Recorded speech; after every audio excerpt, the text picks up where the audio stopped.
ሰላም ጤና ይስጥልን ክቡራትና ክቡራን የአዲስ ምንጭ ሚዲያ አድማጭ ተመልካቾቻችን እንዴት ውላችኋል? በእያላችሁበት የከበረ ሰላምታችን ይድረሳችሁ። መጋቢት 7 ቀን 2017 ነው። አሁን የደረሱንን ሰበር መረጃዎችና የዕለቱን አበይት ዜናዎች ቀጥሎ እናቀርብላችኋለን። ከመረጃዎቹ ጋር አብሬያችሁ ቆይታ የማደርገው የእናንተ ውብሸት ታየ ነኝ። እንደተለመደው ላይክና ሼር በማድረግ መረጃዎቻችን ለብዙዎች እንዲደርስ እንድታደርጉ በታላቅ አክብሮት እንጠይቃለን።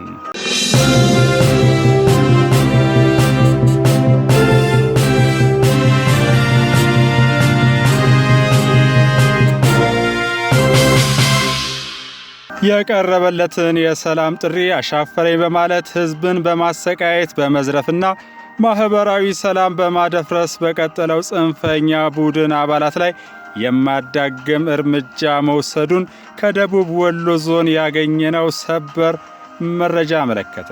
በሐሰት ፕሮፓጋንዳ ደሴ ከተማን በከበባ ውስጥ አድርጌያለሁ ያለው ጽንፈኛ ቡድን በደቡብ ወሎ ዞን በደሴ ዙሪያ ወረዳ በጀግናው የሀገር መከላከያ ሰራዊትና በአካባቢው የጸጥታ ኃይል ሙሉ ለሙሉ መደምሰሱን ከመከላከያ ሰራዊት ያገኘነው መረጃ አመልክቷል። በርካታ የጽንፈኛ ኃይሉ አባላት ሞት ቁስለኛና ምርኮኛ ሲሆኑ ዲሽቃ፣ ብሬን፣ ክላሽንኮፍና ልዩ ልዩ መሳሪያዎች እንዲሁም ተተኳሾች በቁጥጥር ስር ውለዋል። የሀገር መከላከያ ሰራዊትና የጸጥታ ኃይሉ በጋራ በመሆን ጠላትን እግር በእግር እየተከተሉ እያሳደዱት እንደሚገኙም ለማወቅ ተችሏል። የሰላም አማራጭ አሻፈረኝ ብለው ባልተቀበሉ የጽንፈኛ ቡድን አባላት ላይ የሚወሰደው እርምጃ ተጠናክሮ እንደሚቀጥልም መረጃው አመልክቷል። የአማራን ሕዝብ ጥያቄ ለመመለስ ሰላማዊ ውይይትና ንግግር እንጂ እስካሁን የመጣንበት የጥፋት መንገድ በፍጹም አማራጭ ሊሆን አይችልም ሲሉ በማዕከላዊ ጎንደር ዞን በአርማጭሆ ወረዳ በጫካ ውስጥ ሲንቀሳቀሱ የነበሩና የሰላም ጥሪ ተቀብለው የገቡ የጽንፈኛ ቡድን አባላት መናገራቸውን ከማዕከላዊ አርማጭሆ ወረዳ ኮሚኒኬሽን ያገኘነው መረጃ አመለከተ። ታጣቂዎቹ የአማራን ሕዝብ ጥያቄ ለመመለስ ሰላማዊ ውይይትና ንግግር ብቻ እንጂ የትጥቅ ትግል ከቶንም አማራጭ ያለመሆኑን በመረዳት መንግስት ያቀረበውን የሰላም አማራጭ ተቀብለን መተናል ብለዋል። ጫካ ውስጥ በነበርንበት ወቅት በህዝባችን ላይ የደረሰውን ኢኮኖሚያዊ፣ ማህበራዊና ሰብአዊ ጉዳት ስናስብ በእጅጉ ተጸጽተናል። በመሆኑም በሁሉም ነገር የበደልነውን ወገናችንን ለመካስ ዝግጁ ነን ሲሉም ገልጸዋል። በጽንፈኛው ቡድን እየተፈጸመ የቀጠለው ዝርፊያ፣ እገታና ግድያ እንዲሁም ማህበረሰቡን በአውቅልሃለሁ ባይነት ከሌላው ኢትዮጵያዊ ወገኑ መለየቱ ያስቆጣቸው በተለያዩ የአማራ ክልል ከተሞች የሚገኙ ነዋሪዎች በዛሬው ዕለት ነቅለው በመውጣት በቃ ብለዋል። የመጨረሻ የቁርጠኝነት አቋም የያዙበትን ውይይቶችም አካሂደዋል። ውይይቶቹ ከተደረጉባቸው አካባቢዎች ጥቂቶቹን ብቻ ለመጥቀስ ያህል በምዕራብ ጎጃም ዞን ደጋዳሞት ወረዳ የተለያዩ ቀበሌዎች የተደረገው አንደኛው ሲሆን በውይይቱ ለመጨረሻ ጊዜ ትጥቅ አንግበው የሚንቀሳቀሱ የጽንፈኛ ቡድን አባላት የሰላም አማራጭን ተቀብለው ወደ ቀደመው ሰላማዊ ኑሯቸው እንዲመለሱ፣ ከዚያ ውጭ ግን ማህበረሰባዊ ምስቅልቅል እየፈጠሩ እንዳይቀጥሉ በጋራ መቆም እንዳለበት የጋራ አቋም ተይዟል። በሰሜን ሸዋ ዞን ሞረትና ጅሁር ከተማ በተመሳሳይ ውይይት የተደረገ ሲሆን ውይይቱን የሀገር መከላከያ ሰራዊት ከፍተኛ መኮንን፣ የዞንና የወረዳ የመንግስት የሥራ ኃላፊዎች መርተውታል። የጅሁር ከተማ ነዋሪዎች እስካሁን የነበረው አስቸጋሪ ወቅት እንዲያበቃና በሰላም ወጥቶ መግባት እንደሚሹ ተናግረዋል። ሰላም አማራጭ የሌለው ጉዳይ መሆኑንና መንግስት ሕግ የማስከበሩን ተግባር አጠናክሮ ሊቀጥል እንደሚገባም በአጽንኦት ተናግረዋል። በተመሳሳይ ዜና በምስራቅ ደንቢያ ወረዳ በዘንጋጅ ቀጣና፣ በሰሜን ወሎ ዞን ጋሸና ከተማ አስተዳደር፣ በሰሜን ጎጃም ዞን ሰሜን አሸፈር ወረዳ ይስማላ ከተማ ህዝቡ በአንድ ድምፅ የጽንፈኞችን ድርጊት አውግዟል፣ የሰላም ጥሪ አቅርቧል። እንዲሁም አሻፈረኝ ባሉት ላይ መንግስት ሕግ የማስከበሩን ተግባር አጠናክሮ ሊቀጥል እንደሚገባ አሳስበዋል። በሰሜን ሸዋ ዞን አስተዳደር የኤፍራታና ግድም ወረዳ እንዲሁም በኦሮሞ ብሔረሰብ ዞን አስተዳደር ጅሌ ጥሙጋ ወረዳ የቀወትና የሸዋሮቢት ከተማ አስተዳደር አጎራባች ቀበሌ ነዋሪ ከሆኑ የማህበረሰቡ ክፍሎች ጋር የሁለቱም ዞን ከፍተኛ አመራሮች በተገኙበት በጀውሃ ቀበሌ መሰል ህዝባዊ ውይይት ተካሂዷል። የችግሩ መጠን ሲገለጽም ወጥቶ ለመግባት ከመቸገር ጽንፈኛው የትምህርት ተቋማትን በመዝጋቱ በብዙ ጥረት እንዲቀየር የተደረገው ልጃገረዶችን ካለ ዕድሜ መዳር በብዙ ቦታዎች ተመልሶ መተግበር መጀመሩን በአማራ ክልል የተለያዩ ከተሞች በተደረጉት ውይይቶች ላይ በሐዘን ተነስቷል። ቀጥሎ ያሉትን የቪዲዮ ማስረጃዎች ተመልክተን እንመለስ። በአሁኑ ሰዓት መምህራን እኮ እየተሰቃዩ ነው። በዛ ሲሄዱ ይባረራሉ። እኒህ ሰዎች ምን ይብሉ? ምንስ ይስሩ? እና ትምህርት አሁን አላቻ ጋብቻ ታግዶ የኖረው የ12 ዓመት ሕፃን በሙሉ ዘንድሮ ተድሯል። ሴት ከዚህ በላይ ትውልድ ይሞታል እንዴ? እየሞተ እኮ ነው ያለው። በቃ ትምህርት እናት አባት እንዲህ ብሎ ነበር። አሁን ትምህርት ስለማትማሪ አግቢ ምን ይባላል? ከዚህ በላይ ሞት የለም። ሞት በቃ፣ ችግርም በቃ፣ እርስ በርስ መጋደልም በቃ የሚለውን መንግስት የክልሉ መንግስት በሰፊው ጉባኤውን ሲካሄድበት ከሰነበተ ይህን አርሶ አደር ገበሬና የወጡ ወንድሞቻችን ከኛ አብራክ ስለሆኑ እኒህን በሽማግሌና በተለያየ ምክር የወጡ ወንድሞቻችን ሰላምነትንና አርሶ አደርን ተመግበው እንዲኖሩ መልእክት ላስተላልፍ ፈልጌ ነው። እንዴት እናስቀጥለው?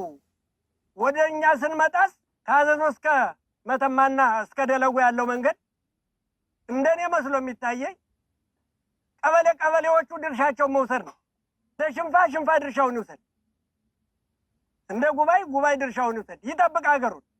ህዝቡ ይህንን ዋና መንገድ ከዚህም ከገንዷ እስከ ቋራ ያለውን መንገድ ህዝቡ ባለቤት ይሁን፣ ባለቤት ሊሆን መቻል አለበት። መከላከያ ብቻውን ሊያጸዳው አይችልም። እነዚህን ልጆች አሁን እንግባ፣ ወደ መንግስት እየተጠጋን ነው፣ ከህዝባችን ጎን ነን ካሉ መንግስት ድርሻውን ቦታ ካለ ቦታ ይስጣቸው፣ ይረፉ። በህዝባቸው ጎን ከመንግስት ጋር አብረው እንዲኖሩ ስራ ቢሰራ ወደ እሱ የሚጠጉትን ኃይሎች ትምሪት በመስጠት የጋራ የሆነ የሚፈልጉትን ሀሳብ በመውሰድ የማስተዳደር የማቋቋም ይህ ኃይል መሬት የሚፈልግ ከሆነ መሬት እንዲሰጠው ማድረግ ነው። ይህ ኃይል ማረስ የሚፈልግ ከሆነ እንዲያርስ ማድረግ ነው። ተደናግሮ የሄደ ህዝብ አብሮ የጨፈረ አብሮ የዘረፈ አብሮ የገደለ ዛሬ ተጸጽቶ በርካታ ህዝብ ተመልሷል። ከ200 ሺህ በላይ ህዝብ አወያይተናል። አሁንም እናወያያለን። ከመደናገር ወጥቶ ህብረተሰቡ አካባቢውን እንዲጠብቅ ሰፈሩን እንዲጠብቅ እናደርጋለን። ዳችን አልዛለም፣ ለጠላት አንንበረከክም። ይህን ማወቅ አለባችሁ። ህዝቡ በጎናችን ሊቆም ይገባል። በርካታ ከ270 በላይ ተሐድሶ ስልጠና ወስደው የመጀመሪያ ዙር መቋቋሚያ ተሰጠው ወደ ማህበረሰቡ ተቀላቅለዋል።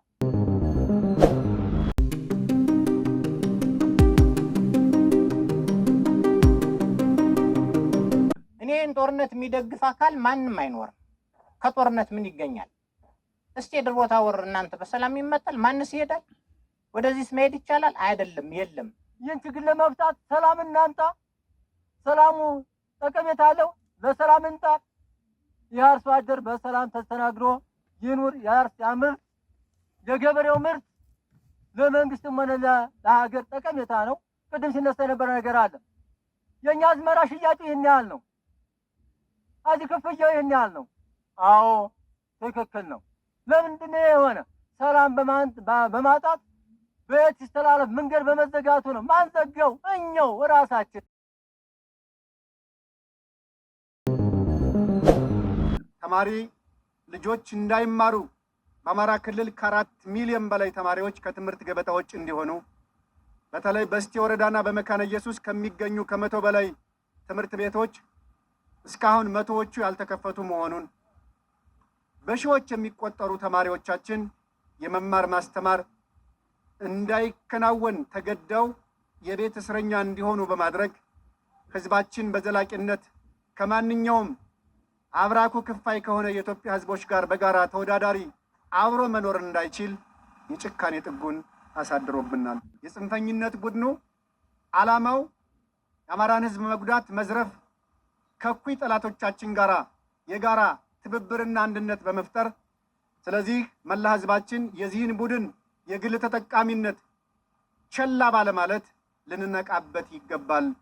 በቃህ ልንለው ይገባል።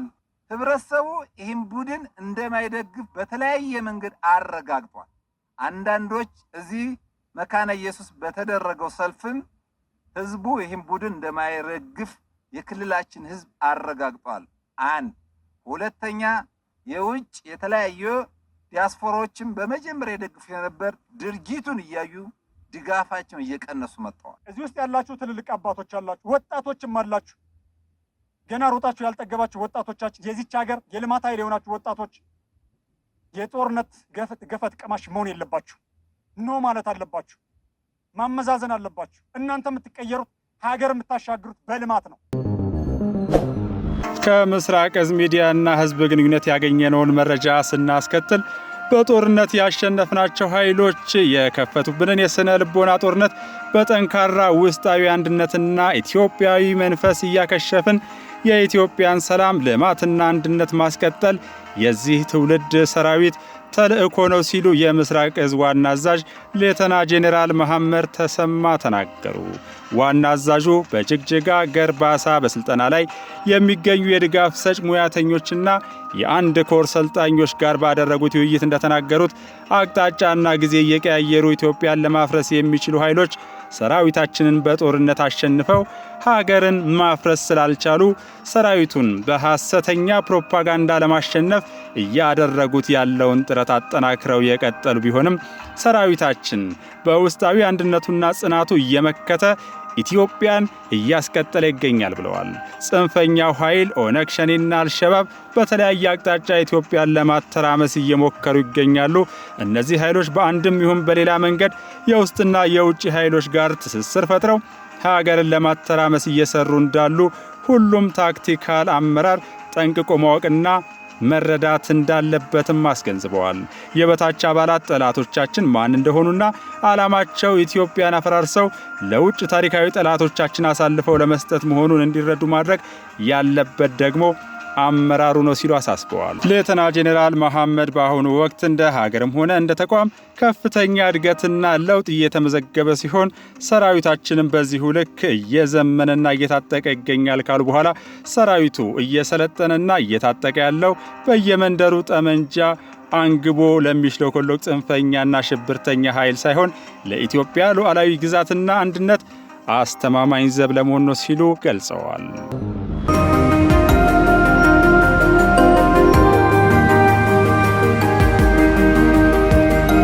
አማራ ክልልና በሌላው አካባቢ አሁን የተጀመረው የህግ ማስከበር ስራ በፍጥነት መጠናቀቅ አለበት ማለት ነው። የተጀመረው የህግ ማስከበር ስራ በፍጥነት የሚጠናቀቀው ደግሞ ሁሉም አካል የድርሻውን ሲሰራ ነው። ሁሉም አካል የሚናውን ሲሰራ ነው። በተለይ ህዝቡ የደረሰበት ጉዳት በጣም ከፍተኛ ነው።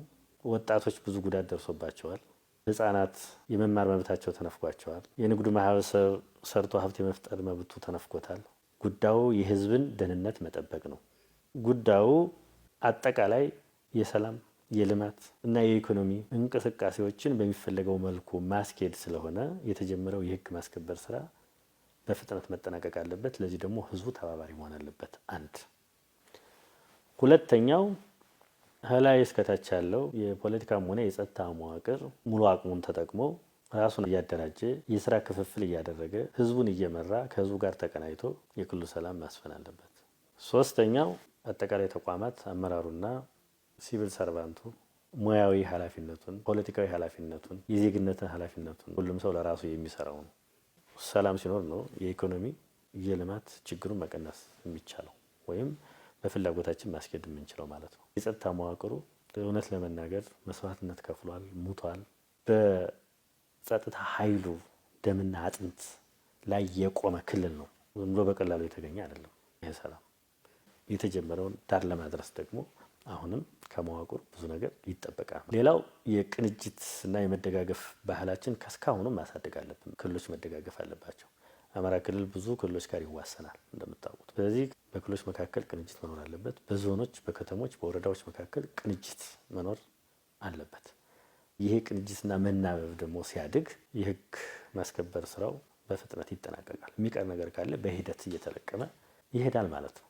የአማራ ክልል አንድነት መጠበቅ አለበት። የሀገር አንድነት መጠበቅ አለበት። ይሄ ሲሆን ለውጭ ጠላት መጋለጥ የለም። አንዳንዶቹ የሆነ ነገር ሲሉ እንሰማለን፣ ያንዣብባሉ። አማራ ክልል ላይ አሁን እንደዚህ ችግር ስላለ ምን ስላለ እንደዚህ እናርግ ይላሉ። እሷ አይሆንም፣ አይሳካም።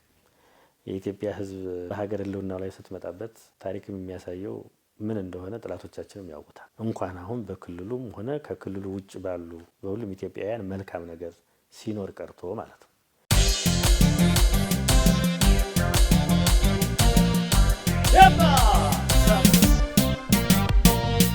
የባህር በር ያስፈልጋታል ኢትዮጵያ ወደብ አልባ አትሆንም ኢትዮጵያ። ሁሉም ይጠይቅ ይነሳል ኢትዮጵያ። ተጠያቂ ነን ሁላችን ለኢትዮጵያ። ያዝ እንግዲህ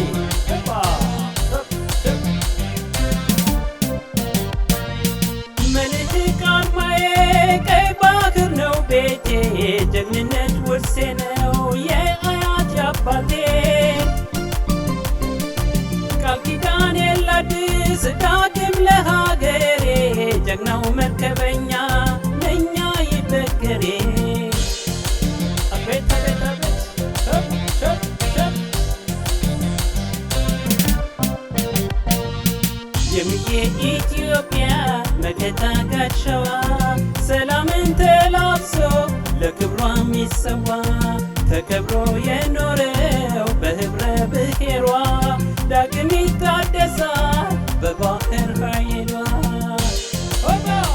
ቸብ ቸብ ሰባ አድዋ አድዋ መኩሪያዬ ነው አድዋ የኢትዮጵያ ጀግኖች አደራ ቃል ኪዳን አለብኝ ካድዋ የተረከብኩት ካያቴ አደራ አለብኝ ያባቴ።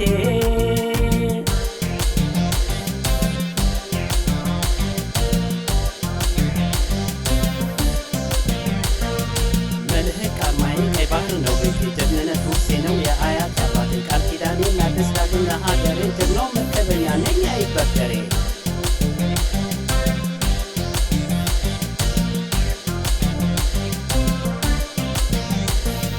የሚዬ ኢትዮጵያ መከታ ጋሻዋ ሰላምን ተላብሶ ለክብሮ የሚሰዋ ተከብሮ የኖሮ በህብረ ብሔሯ ዳግም ይታደሳል በባህር